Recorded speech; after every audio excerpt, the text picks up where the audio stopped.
Hello bachon, let's see this question. 1.22 gram of benzoic acid is dissolved in 100 gram of acetone. Kb for acetone is 1.7, 100 gram benzene. The elevation in boiling point Tb is 0.17 and 0.13 respectively. What are the molecular weight of benzoic acid in both the solution? What do you deduce out of it in terms of structure of benzoic acid? तो बच्चों यहाँ पे आपको की concept जो लगाना है वो है कि जो बेंजीन होता है वो बेंजोइक एसिड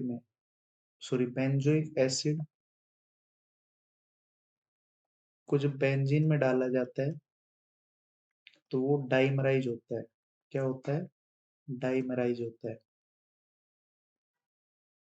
ठीक है, तो यहाँ पे आप देखो, पहले हम देख रहे हैं बेंजोइक एसिड C6H5COOH जिसका मोलिकुलर वेट होता है 122 ग्राम। इसको जब आपने किस में डाला है? एसीटोन में, इन 100 ग्राम एसीटोन। तो आप यहाँ लिखोगे delta TP equals to 1 to factor I Kb into molality. Delta Tb 0.17, 1 to factor I Kb for benzene और एसीटोन के लिए 1.7 दे रखा है, मोलैलिटी 1.22 अपॉन मोलिकुलर वेट 122 100 और ये हो गया 1000। तो यहाँ से I की जो वैल्यू आएगी वो आएगी बच्चों 1।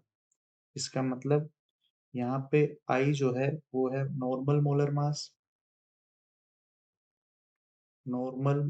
Mass upon abnormal.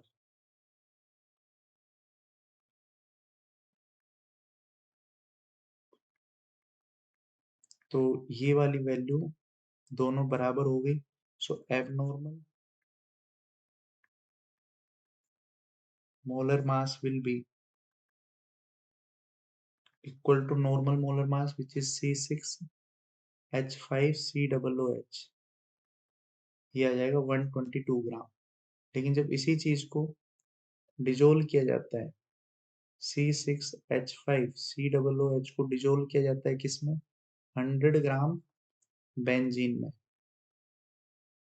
ठीक है, तो यहाँ पे delta TB equals to KB into molality लिखोगे आप, और साथ में क्या लिख दो? 1 to factor I। तो डेल्टा टीबी आपको क्वेश्चन में गिवन है 0.13, KB for benzene is 2.6, molality 1.22 upon 122, 100 gram ऊपर हो गया 1000। यहाँ से 1 to factor I आ जाएगा।